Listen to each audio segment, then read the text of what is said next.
At the beach, my girlfriend loudly told everyone, "I just asked him to put sunscreen on my back. If you're jealous, go home." I quietly said, "Okay," and left that night without a word. The silence that followed her words was deafening. Half the beach group stared at me, half at her, waiting for the drama they thought was coming. Mira stood there in her new bikini, sunglasses pushed down her nose, smirking like she'd just won some game I didn't know we were playing. The tour guide Leo awkwardly held the sunscreen bottle, clearly wishing he could disappear. But I didn't give them the scene they expected. No yelling, no pleading, no desperate attempts to salvage my dignity in front of strangers. I just looked at her for 3 seconds, felt something fundamental shift inside me, and said, "Okay." That single word hit her harder than any argument could have. Her smirk faltered for just a moment before snapping back into place, faker and brighter than before. "Oh, come on, don't be dramatic," she called out, voice pitched loud enough for everyone to hear. "He's so sensitive, right?" Her friends laughed, but it was that uncomfortable kind of laughter that sounds more like fear than fun. Nobody actually found it funny. They could sense something was wrong, but they didn't know what. I didn't respond. I just picked up my towel, shook off the sand, and started walking toward the hotel. Behind me, Mira's voice chased me up the shore. "Are you seriously leaving? Adam, come on, don't ruin the mood. You can sulk later, we're having fun." I didn't turn around. When someone publicly disrespects you, looking back is just volunteering for more. What Mira didn't know was that I'd been quietly documenting her behavior patterns for months. As a senior data analyst for a Fortune 500 consulting firm, pattern recognition is literally what I do for a living. I'd watched her systematic need for male attention, cataloged every harmless flirtation, every dismissive comment about my concerns. I'd even started voice recording our conversations after she began gaslighting me about things she'd said.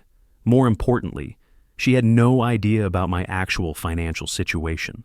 Mira thought I was just another mid-level office worker struggling to keep up with her lifestyle demands. She didn't know that my consulting work had generated over $180,000 last year, or that I'd been building my investment portfolio while she maxed out credit cards on Instagram-worthy outfits. She saw the modest apartment and secondhand car I chose to drive and assumed that was the extent of my resources. This beach trip had been her idea, her friends, her show. But I'd paid for both our portions up front, $1,400 each for the 3-day package, specifically because I wanted to see how she'd behave when she felt completely in control. Now I had my answer. Back at the hotel room, that analytical part of my mind kicked into high gear. I sat on the edge of the bed, pulled out my phone, and started making calculations. The booking was under my name and credit card.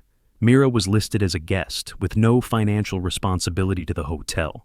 If I left, she'd be stranded unless she could cover my portion of the bill to check out. I opened my banking app.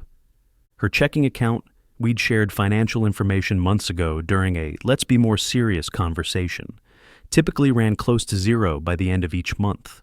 Her credit cards were already near their limits from financing her lifestyle. Her savings account had maybe $300. She'd need $1,400 to cover the hotel, plus her flight change fees, plus meals for the remaining 2 days. Minimum $1,800. More likely, $2,200. Money she simply didn't have. I took a shower, taking my time, letting the hot water wash away more than just the salt and sand. When I got out, I methodically packed my suitcase. Every fold of clothing felt like reclaiming a piece of myself I'd given away over the past 2 years. My phone buzzed with a text from her. "Seriously? You're going to act like a child because I made a joke?"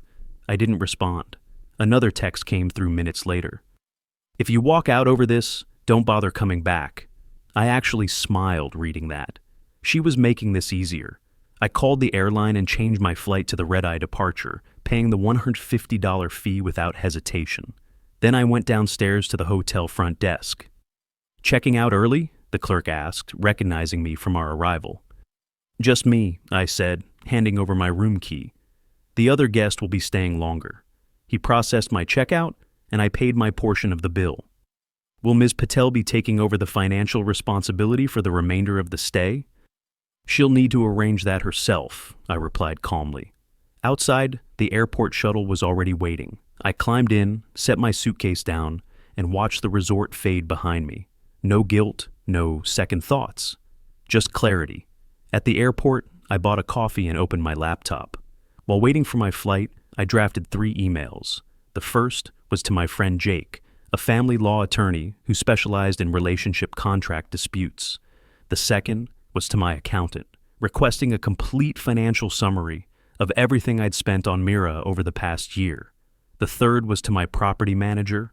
I'd been pre-approved for a mortgage on a downtown condo for months, but hadn't pulled the trigger. Time to stop living like I was broke when I wasn't. When I landed at 6 a.m., I turned my phone back on. Immediately, it started buzzing with notifications. Messages from Mira filled the screen. "Are you really doing this? You just left. Everyone's asking where you went. This is humiliating. You're overreacting. It was a joke. Don't make this bigger than it is." Then, an hour later, "They're making me pay for your part of the room. My card isn't going through. Can you just transfer the money so I can check out?" I read them all, then put the phone face down. I had work to do. My accountant's response came back within hours.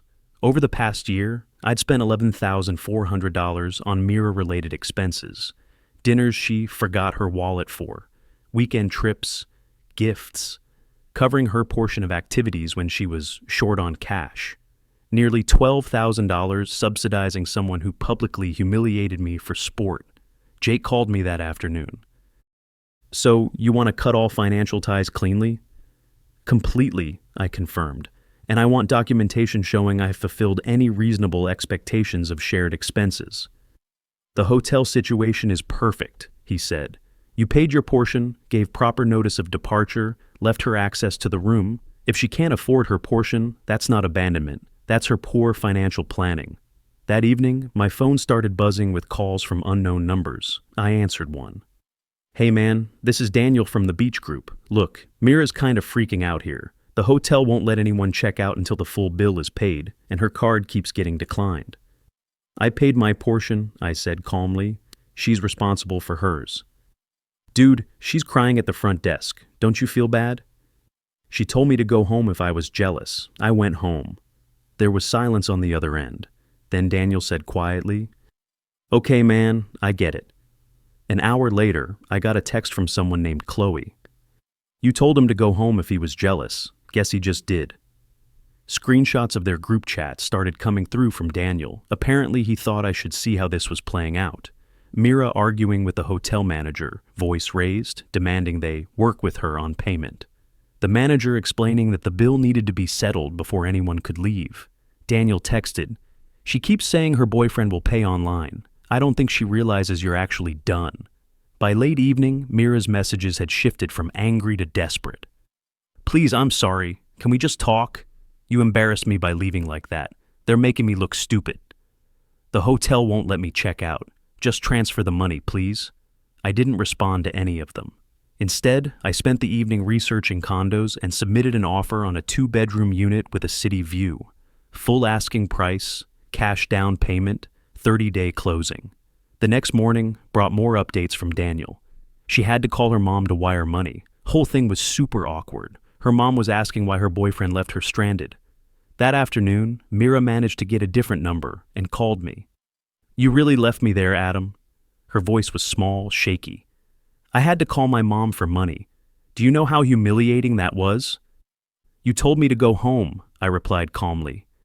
"I was joking. You know I was joking." "No, Mira, you weren't.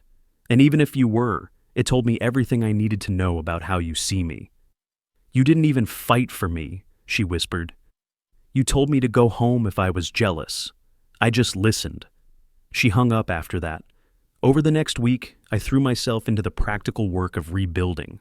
The condo purchase went through without a hitch. I hired movers, transferred utilities, updated my address with HR.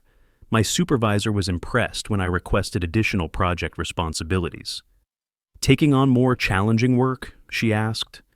"I have more bandwidth now," I replied. It was true without constantly managing Mira's emotional chaos. I had energy for things that actually mattered. Meanwhile, Daniel continued sending updates I hadn't asked for. She posted something on Instagram about being betrayed, but her own friends called her out in the comments. Someone wrote, Strong women don't humiliate their boyfriends in public. She deleted it pretty quick. Then, she's been trash-talking you to anyone who will listen. But honestly, most people are saying she brought it on herself. That sunscreen thing was pretty brutal, man. 3 weeks later, I was settled into my new place when Mira called one final time. "You've changed," she said accusingly. "No," I replied, looking out at the city lights from my new living room. "I just stopped pretending your chaos was passion. We could have worked it out. You told me to go home, Mira. You made your choice on that beach. I just respected it." After I hung up, I blocked her number. Not out of anger, but because I was done. Some people don't learn from losing you. They only learn when the bill arrives, literally and metaphorically. A month later, I met Emma at a client dinner. She was a marketing director for one of our partner firms. Calm voice, intelligent conversation, zero drama. We talked about books, travel, the satisfaction of work well done. When she laughed, it was because something was actually funny, not to fill awkward silence.